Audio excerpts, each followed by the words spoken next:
Walk into a crowded room, you probably think you're just like observing everyday life unfolding. Right. You see someone in a perfectly tailored suit, maybe someone else in frayed jeans, a couple of people chatting by the coffee machine. It all feels, entirely mundane. Yeah, to our conscious minds, it's really just background noise. Hmm. But beneath that completely ordinary surface, there's actually a matrix of invisible tripwires. Right, because without you even realizing it, your brain is instantly calculating this complex split-second mathematical equation of human worth. Exactly. I mean, it's essentially a hidden scoreboard. And whether we want to admit it or not, every single one of us is desperately trying to read the numbers while simultaneously trying to push our own score just a little bit higher. Which is exactly what we're getting into today. Welcome to today's deep dive. We are taking you on a journey to uncover the invisible architecture of human behavior. It's such a fascinating topic. It really is. We're pulling from the research in Will Storr's book, The Status Game, to explore why we do what we do. Our mission today is to understand the underlying code that explains, well, everything from petty office arguments to extreme violence. And reveal exactly why our brains are fundamentally hardwired to chase rank. Yeah. And to really grasp how deep this hardwiring goes, we have to look at this staggering real-life example from the sources. Right, the story of Ben Gunn. Yeah, it's a dark story, but it perfectly illuminates the core mechanism of the human mind. So when Ben was just 14 years old, he got into a fight. A really bad one. Yeah, he hit an 11-year-old boy with a chair leg and ultimately strangled him. It was a horrific, terrible crime, and for it, Ben was sent to prison indefinitely. Stripped of absolutely everything. Completely. I mean, he entered the prison system as a child murderer, which is universally considered like the lowest possible rank in that hierarchy. Oh, without a doubt. He was brutalized, he attempted escapes, he even tried to starve himself to death. He was at the absolute 0 point of human existence. But then, something shifted. Right. Faced with the reality of an indefinite sentence, he began to build a new life within the confines of those walls. He started studying, he got a degree in politics and history, then a master's, and even began a PhD. Wow. Yeah. Over the years, he basically transformed himself into this highly effective jailhouse lawyer. He essentially learned the rules of an entirely new ecosystem. Yeah. I mean, he became incredibly useful to his co-players, the other inmates, by helping them fight their legal battles against the prison system. And in doing so, he earned their deference, their respect, and, their protection. Exactly. He climbed the ladder. But this is where the story takes a massive twist. After 30 years inside, Ben actually falls in love with a visiting teacher named Alex. Right. They flirt. They leave little Post-it notes for each other. Yeah. And she's offering him everything you would think a prisoner dreams of, right? A beautiful, quiet life on the outside, a cottage in the Cotswolds, a warm fire in the winter. Sounds perfect. But when parole opportunities actually start coming up, he repeatedly sabotages his own release. It's wild. By committing to these petty misdemeanors. Right. And when he is finally inevitably freed after 3 decades, instead of walking out into the sunset with the woman he loves, he completely collapses mentally. Yeah, he spends his first 2 weeks of freedom sitting on a floor, just rocking back and forth. Okay, let's unpack this. Because if a man would subconsciously prefer to stay in a brutal, violent prison rather than lose his social rank, it completely changes how we have to look at the invisible games you and I are playing every single day. It really does. It reveals that status isn't just a luxury. It isn't just a pleasant feeling like, putting on a nice sweater. Right. It is an essential nutrient for the human brain. Yeah. To our minds, social rank is a resource as real and necessary as oxygen or water. And we will do almost anything to secure it. So if status is basically oxygen, we have to be breathing it in all the time. And the research shows we are processing these status cues at a terrifying speed. There's this status detection system in our brains that operates way faster than conscious thought. Right, the clothing study. Yes. Researchers found that humans can judge someone's competence and social rank based purely on their clothing in just 129 milliseconds. It's incredible. Before you've even fully realized you were looking at a person, your brain has already analyzed their attire. And slotted them above or below you on the hierarchy? Exactly. And it goes even deeper than sight, actually. It's embedded in our hearing. Oh, the 500 hertz hum? Yes. There is a subconscious underlying frequency of about 500 hertz that people emit when they speak. That is so weird. It is. When two people meet, their vocal frequencies naturally shift to establish a hierarchy. The highest status person in the room, sets the baseline hum, and everyone else unconsciously adjusts their own frequency to match it. There's this amazing historical example of this in the book. So when Dan Quayle was vice president, he would go on Larry King's talk show. And Quayle would subconsciously adjust his vocal pitch to match Larry King because King was the dominant media figure in that space. Yeah. But when Elizabeth Taylor was on the show, Larry King adjusted his pitch to match her. It's entirely involuntary. It's happening everywhere in every culture through these shared symbols and rules that we all silently agree to enforce. Though some of those rules seem totally arbitrary when you look at them from the outside. Oh, absolutely. Take the yam game on the island of Pohnpei. The men on this island will spend 10 years secretly growing massive 90-kilogram yams in hidden pits. 10 years. 10 years. They sneak out at 2 in the morning to fertilize them, completely in secret. Just for yam. Just for yam. And the entire objective of this decade-long obsession is just to bring this colossal yam to a communal feast and be declared #1 by the local chief. And the best part is the etiquette, right? Yes. The winner has to pretend to be completely humble, like acting as if they barely even noticed this giant root vegetable they just spent a decade cultivating. To an outsider, sneaking around in the dark to grow a giant yam sounds completely absurd. But every culture creates these arbitrary arenas of competition. It's funny you say that because reading about those yams instantly made me think of the English pub rules. Oh, yeah. The stakes there are incredibly high. If you've ever been to a traditional British pub, you know you have to stand in a completely invisible queue. Right, you can't just line up. No, and you have to somehow catch the bartender's eye without waving, pointing, or, making a sound. And you absolutely cannot talk about anything too serious for more than a few minutes. The very elaborate choreography. Honestly, it's the exact same psychological mechanism as the 1950s Cadillac craze in the U.S., That's a great comparison. People were buying these massive cars with ridiculous, totally non-functional tail fins just to prove they were a step ahead of their neighbors. Yep. Like a giant car fin, a 90-kilogram yam, or the ability to order a pint without looking desperate. They're all the exact same thing to the human brain, aren't they? Precisely. They're just arbitrary symbols. But, and this is the really crucial point to our brains, these symbols are reality. Right. They are triggering an ancient evolutionary programming. Millions of years ago, before we had cars or corporate titles, high status literally meant access to better mates, more food, and physical protection from predators. So we haven't lost that programming at all. We've just swapped out the symbols. Exactly. The brain doesn't care if the symbol is a yam, a car fin, or getting a corner office. It just registers the rank. And when you realize that these arbitrary symbols are processed by our brains as vital survival mechanisms, the physical toll of losing this game suddenly makes perfect sense. It really does. Losing rank isn't just an emotional inconvenience. No, it has lethal biological consequences. This blew my mind. The physical stakes are literally life and death. Let's talk about Dr. Michael Marmot's famous study on the British civil service. Yeah, please. He analyzed a highly stratified environment where everyone was safely employed, everyone had enough to eat, and everyone had access to the exact same national health care. Right, so you'd think health outcomes would be pretty equal. Exactly. But he found that general wealth wasn't the main predictor of health. It was a person's exact rank in the bureaucracy. The correlation was shocking, honestly. The people at the bottom of the office hierarchy had 4 times the risk of death compared to the administrators at the top. 4 times? Yeah. And this wasn't just a divide between the rich and the poor. This held true for every single incremental step down the ladder. So even just middle management versus upper management. Yes, a person 1 step below the top had a slightly higher mortality rate than the person above them. And we see the exact same biological reality in primates, right? In lab studies, baboons were fed high cholesterol diets, but only the monkeys who were low in the social hierarchy developed severe atherosclerosis, like clogged arteries. Right. The high-status monkeys eating the exact same terrible diet were somehow completely protected.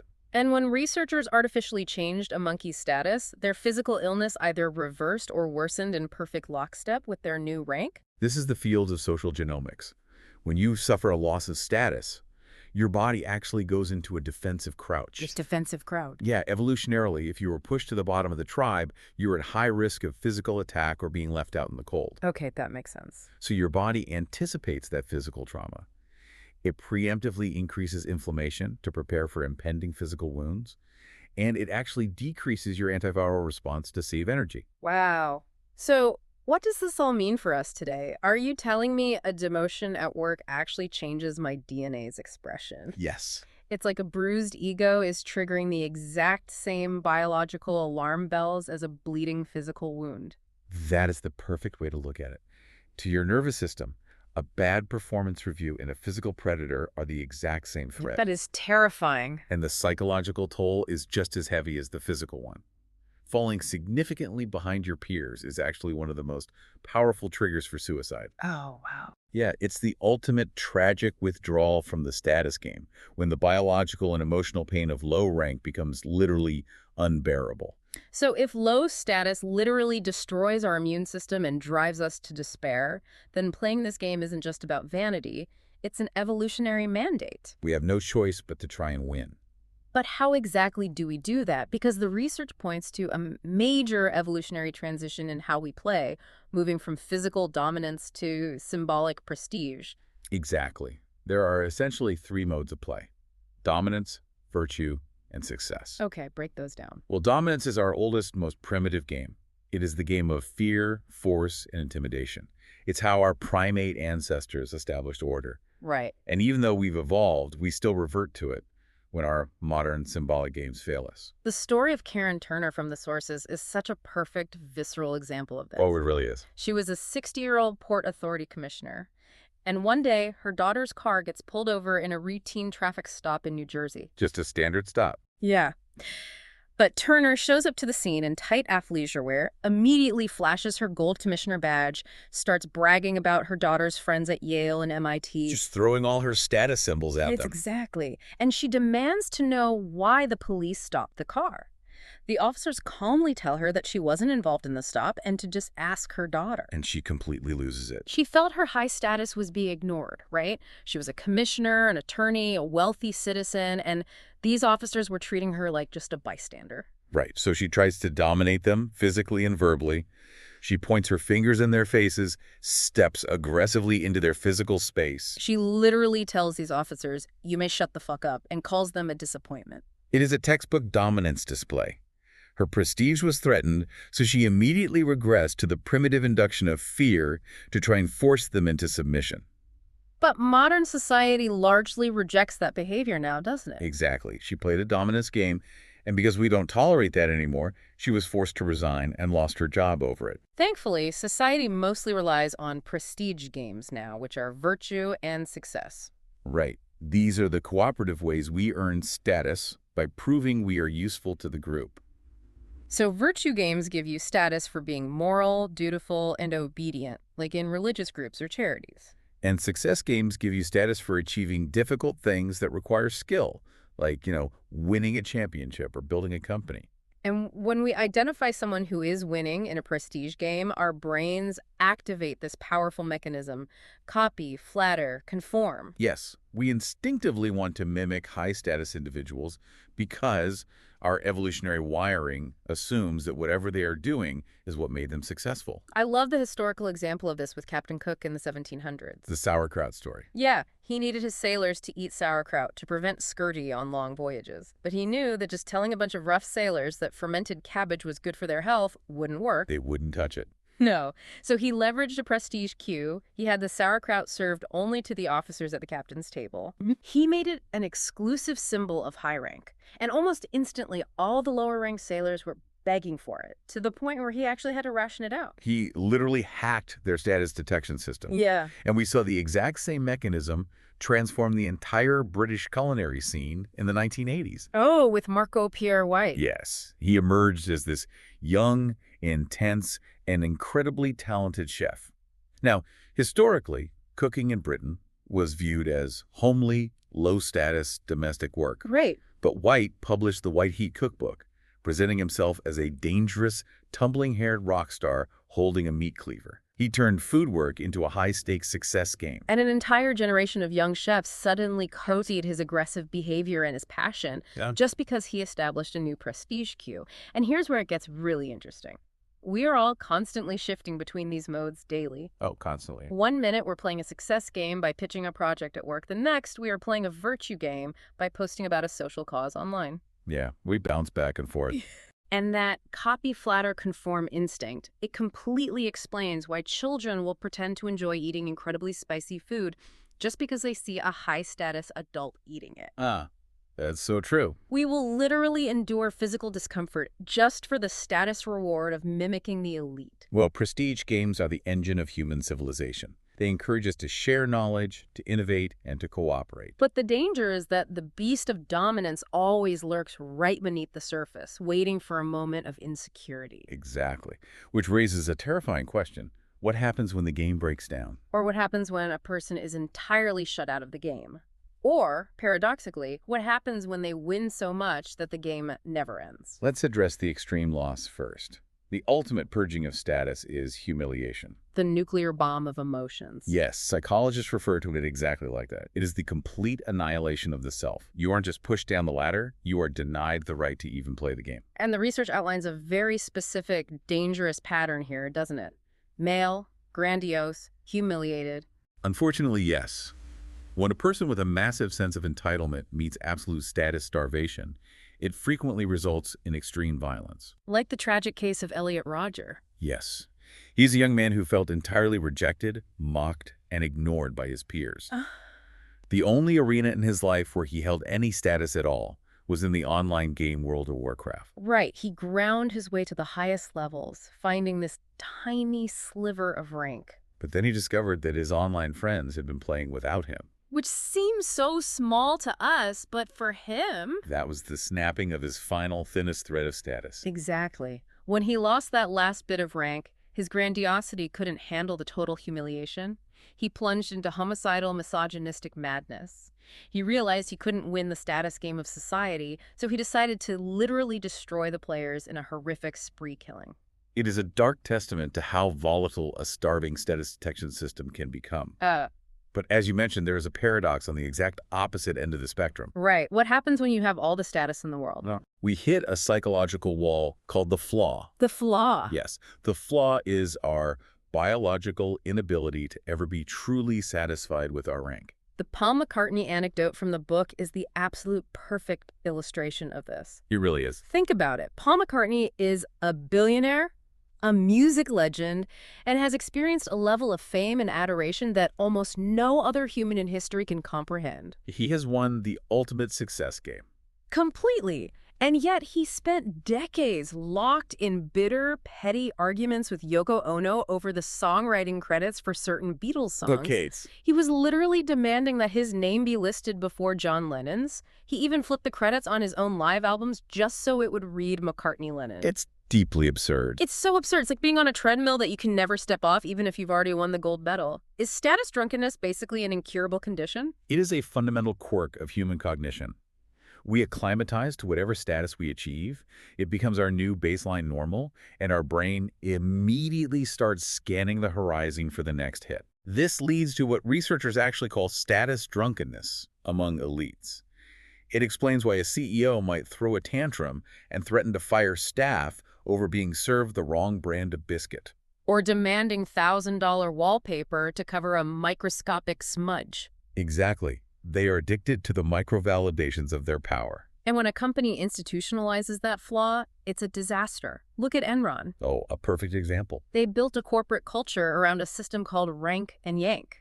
Employees were constantly graded on a curve against each other, and the bottom 15% were systematically fired every single year. It created an artificial scarcity of status, turning the office into a hyper-competitive deathmatch. To survive, employees had to lie, cheat, and backstab. The culture became so deeply toxic and corrupt that it literally bankrupted one of the largest companies in the world. When you take our natural vulnerability to status games and place it in an environment designed to ruthlessly pit players against one another, catastrophic failure is almost inevitable. And unfortunately, that exact vulnerability is what modern technology is currently exploiting on a global scale, right? Absolutely. Because our brains are stuck on this permanent treadmill of dissatisfaction, we are incredibly easy to hijack. Yes. The architecture of social media is not an accident. It is engineered to exploit the flaw. B.J. Fogg, a behavior researcher at Stanford, essentially pioneered the slot machine for status model. Right. He recognized that for a behavior to become truly compulsive, the reward must be unpredictable. Exactly. When you post a photo, leave a comment, or share an article, you are pulling the lever on a digital slot machine. You don't know if you're going to get 0 likes, 10 likes, or go viral. We become addicted to the unpredictable payout of social rank. And this desperation for online status can drive people to adopt completely irrational, even dangerous beliefs, simply because those beliefs are rewarded by their chosen digital tribe. We conform to the group's reality because signaling our loyalty earns us the status we crave. Just looking at the events detailed in the research, the story of Miranda Dinda illustrates this perfectly. It really does. She was an 18-year-old new mother in rural Pennsylvania. A midwife casually suggested she look into the risks of vaccinating her child. So Miranda goes on Facebook and finds a group called Great Mothers Questioning Vaccines. And she gets completely sucked in. Totally. She described the group as feeling warm and cozy. She desperately wanted to be seen as a strong, protective, smart mom. And every time she posted a new anti-vaccine argument, she was showered with likes, praise, and validation from older, confident women. She was receiving massive, immediate status rewards for playing a virtue game, signaling her morality and loyalty to that specific group's ideology. But eventually the reality of the outside world crept in. She started seeing the group post extreme fringe theories that made her deeply uncomfortable. Right. She stepped outside the bubble, did her own research, realized her own life had been saved by modern medicine for her asthma, and ultimately decided to vaccinate her child. A huge step. Yeah. She then wrote about her journey on a pro-vaccine blog. And instantly, the warm, cozy group turned on her. Oh, viciously. They completely revoked her status and exiled her. The same women who had supported her through childbirth mobbed her online, with some even telling her she should have died in labor. It is a brutal demonstration of how conditional group status truly is. Yeah. The moment she stopped playing by their arbitrary rules and threatened their shared ideology, they didn't just ignore her. No. They actively sought to destroy her to protect the integrity of their own hierarchy. It's wild. We all like to think of ourselves as deeply rational creatures. We think we choose our beliefs the way a chef carefully selects ingredients for a recipe. But we really don't. No, really, most of the time we're just putting on our team's jersey and cheering for whatever scores points with our crowd. It's true. Looking at Miranda, it's easy for some to dismiss this as just a lack of education, but I know brilliant, highly educated people who fall into these exact same echo chambers online. It feels like brain power doesn't actually stop you from playing the game. Does intelligence protect us from this at all? You're entirely correct. And no, intelligence is no inoculation against the status game. Really? In fact, studies show that smarter people often just use their greater cognitive processing power to find better, more complex arguments to defend the irrational beliefs of their status group. Wow. As the evolutionary anthropologist John Tooby puts it, coalition-mindedness makes everyone stupider. That is such a profound quote. So even the geniuses are just using their massive intellects to win points from their peers. It all comes right back to that invisible architecture. It does. Whether it is the yam pits of Pompeii or the boardrooms of Wall Street, a 1950s Cadillac, or a verified check mark on a social media profile, it is all the exact same game, driven by the exact same biological need. And that brings us right back to you listening to this right now. Today, you are going to play a status game. It is biologically unavoidable.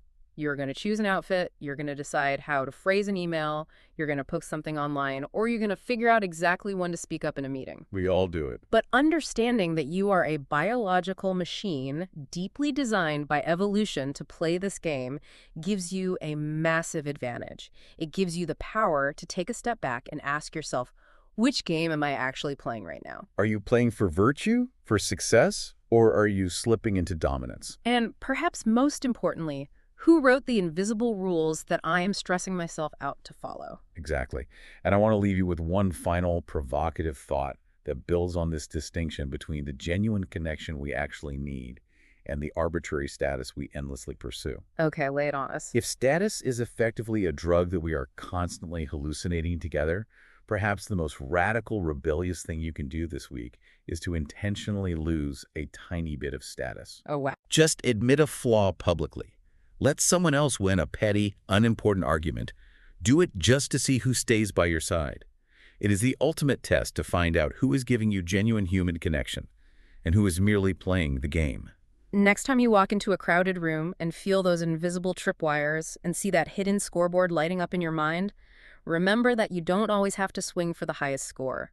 Sometimes, stepping off the board is the most powerful move you can make. Thank you for joining us on this deep dive. Keep questioning the invisible rules of your world, and we'll catch you next time.